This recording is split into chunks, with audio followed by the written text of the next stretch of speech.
So, Renel Martinez, I gotta be honest. What I'm about to say is going to shock you, piss you off, and only one or three people might see it now because I'm a nobody. But later in life, when I finally pursue my passions the right way and end up in some animation studio or some production office, people are going to look back at this video and say, wow, this guy's crazy. Uh, this guy's not making any sense, blah, blah, blah. I'm here to make the most sense. Kyoto Animation. I have no knowledge about this entire what happened because no one is investigating it. No one's looking into it.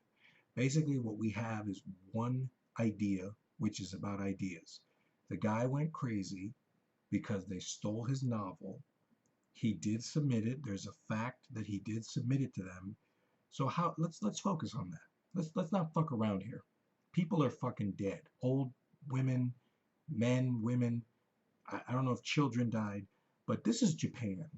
And let's be honest, if something is stolen in Japan, like that's anime. If you come up with Dragon Ball Z, but it's stolen or whatever, that's that I don't know how to explain it, but it's not America. I don't think Japan has any copyrights of anything. And they do, of course they do. Of course they have the same laws as America and all these places, but it's just not the same. In a country, whether it's Japan or China or that's how stupid I am. I don't even know Vietnam. I'm not a. I don't know if that's a country. I have no idea. I don't know anything about the Asian philosophy or the people. But this is the thing that I finally latched onto. A guy who was Asian, Japanese, I believe, or not, someone who was Asian in a country where people do not fuck around. Those people do not fuck around. They're not like Americans where it's like, oh, you fucked me over. Well, I'll accept it. This was a guy who stood up. He's not going to understand my language. He's not going to, he's going to be probably dead in the execution. They're going to execute this guy. And you might think, God, you keep advocating for this guy. I just understand what he's going through in the sense of they stole your novel, your idea. But my God, why did you go, why was it possible that he had to go all the way into the offices for a couple of seconds of running around with fire? Why was it the possibility that he could run in there, light some gas on fire, kill a bunch of people, and all the news media, everybody's just, oh, well, what happened? What happened? Why would he do this? And oh my God, all our legacy is gone. Now people don't want to work there, because when you've tarnished the place, it's not like they're just gonna put some paint, put some new place. They're gonna have to close the whole building down, move into a safer place because they're gonna still be assholes. There's still gonna be the assholes who, when they build the new fucking facility and they rebuild it, the same thing will happen. Maybe 12 years, 13. They're gonna look at novels. They're gonna look at these ideas and go, "Hey, we steal them. We steal them." And the reason we steal them is because we're weak. We're weak and we don't have ideas of our own. We don't have ideas of our own, and we set up, whether it's CAA or WME or all these fucking places, they set up a system where it's like, we want you to submit something, but it's unsolicited. And what does that even mean? So you're basically giving me an address. You're giving me a number. The internet is creating places where you can talk to agents. You're creating an idea network. And everyone, the only reason that you would, I'm sorry, you're probably hearing my niece, Nevea. So anyway, you're creating this system where it's like, we want your Stan Lee. You have all these comic books, but we didn't hire you. You didn't find that stupid small idea and build to the bigger ideas when you were in, I don't know how to explain it, but when you were with the development executives, when you were with people who were like, okay, we are NBC, you work for your Will and Grace. What's your next show? The people who did Will and Grace, the people who do Law and Order, when they want to pitch a show, they have exactly what they need. They go into an office and they don't fuck with these people. They don't say, we're going to steal your idea, we're going to do this, you're total, this is what we're going to do. They just hear them and go, great, let's do it. It's that simple. They don't think, well, let's get some people on this idea because we don't know if it's going to work or not, or the right people. They don't care. They're the money people, and they're like, if it's a failure, that's your ass. That's your career. You fucked up with a bad, you failed, and you didn't have your Jay and Silent Bob, whether if you're Kevin Smith, you didn't have that idea. You tried to do Tusk or Walrus or something else, and people just thought this is a failure.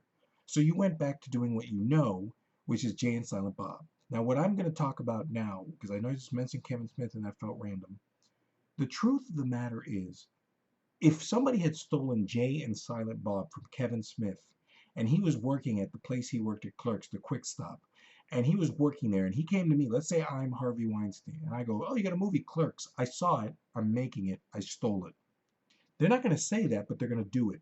And if they had done that and it had been just as successful and they cast somebody else's Jay, somebody else's Silent Bob, and they took his ideas, what would Kevin Smith be thinking right now? Well, fuck it, bro. I'm going to sue or this or that. It wouldn't matter because he would have never gotten the success or the connections. He wouldn't have met Ben Affleck. He wouldn't have met Matt Damon. He wouldn't have met Selma Hayek. He wouldn't have been making Dogma.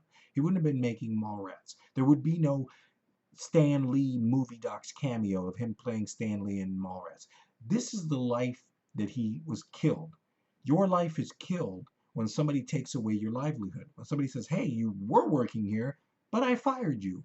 Now you don't work here anymore. You were Kevin Spacey. You were the Academy Award winning actor. You were great, but you fucked up. You fucked up because you trusted the wrong person, and there's no system to get you back in. It's not like somebody goes, well, they stole it. Well, we're going to make the same exact show somewhere else. If you have an asteroid coming to hit the Earth and they make a movie and they steal it, go to another network and go, let's make Asteroid Who Stole the Earth my way. We'll call it something else. We'll do it. People don't do that. People never do that because they go, you are a fucking one person. You are a one individual. And what this man showed was when you piss one individual off, he's going to sit around, whether he's mentally ill or whatever the fuck, he's going to kill people. That is how he would loved animation. He loved the world of animation. He wanted to be a part of it. And this place went, well, we like your idea, so we're going to give it to other people, but fuck you. It wasn't like he came in and was like, fuck, I'm crazy. And it was like, dude, you have a great idea, but you're fucking nuts. No, you can't work here. You're fucking crazy. And that's what lawyers do. They try to go in. If he was in the law right now, they'd say, oh, well, he came into the offices and he was insane. So we liked his idea, but we didn't want him because he was insane. That's not the truth. He just submitted. You saw it and you went, great, we're doing this. It didn't happen overnight. It wasn't like we're doing it right now. Hurry up, go, go, go. It was like, we're going to just do this. And it got in your head. I know what it's like to steal an idea in the sense that I saw Behind Blue Eyes, Thanos, and I had that idea myself. I was just sitting there thinking, and I was like, bro, I love this song Behind Blue Eyes. I got to do it to Thanos and Marvel. Someone else did that. Now, here's what I'm going to explain is my process. Because someone else did that, in my mind, I'm like, well, I would rather talk to that guy who did it and say, I didn't like the way you did it. Go back and do it again. That's what I want to do. It's not about me doing the idea. It's about getting that idea the right way. If you have an Avengers movie, damn, you fucked up the Avengers with your movie. It should have been done this way. It should have been. But people today are like, you know what? Fuck this guy. Fuck his idea. It's my idea. I'm the one doing it. And the winner goes the spoils. So this man killed, burnt alive people. Kyoto Animation is pissed off, because now all our fucking I'm not saying it was right, but there was something where it was supposed to happen. It was like, what is the guy supposed to do? Ignore it? Ignore being stolen from? Ignore that his ideas were the thing that you wanted to use and make money off of? And we don't even know what they stole. That's the sad, pathetic part. Is like, what did they steal? Was it Dragon Ball Z? Was it Bleach? Was it, the Superhero Academy show? Like, what was this big show that you had? What was this? Was it Spirited Away?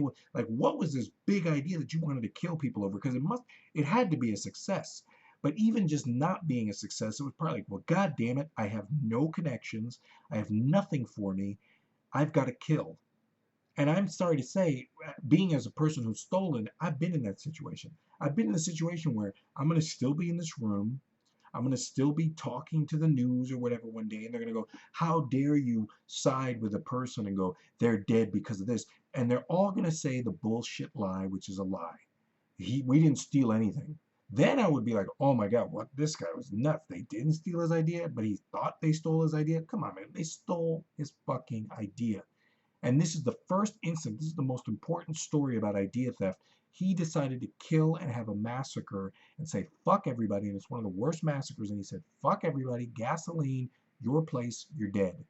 Imagine what they're doing in America with guns. We need to figure this shit out. Because the next massacre could be at Disney, it could be at Pixar, it could be at Universal. Somebody will go through this and go, I killed Quentin Tarantino, he stole my idea. I killed Spielberg, or they'll kill them because somebody's just not doing their job, going, dude, just give them $12 million. Just you have a job. You have a career. When you want $100 million for a project, it happens. So why are you not paying these guys? Just give them $12 million, give them $10 million, give them $1 million, give them 100,000, and say, well, we paid you. Now, if the guy got paid and then he still kills, that's something else. But if they said, we acknowledge it's your ideas, shut up, go away, here's your money, fuck off, fine. But they decided to say, fuck you, you don't exist, you're no one, we took your idea, what are you going to do about it? Well, this is what he did. Years and years of waiting, he got his revenge and killed. And that's retribution. That is a tale as old as time. You killed my daughter, and you're some guy going, yeah, I killed your daughter. What are you going to do about it? You end up getting fucked up. Now, innocents had to suffer at this place. It sucks. And I'm going to keep doing videos about this. I'm going to stop the Anoram because it's 11 minutes, and I'm going to go on in another part 2. Kyoto Animation should feel ashamed for what they did. Moving on.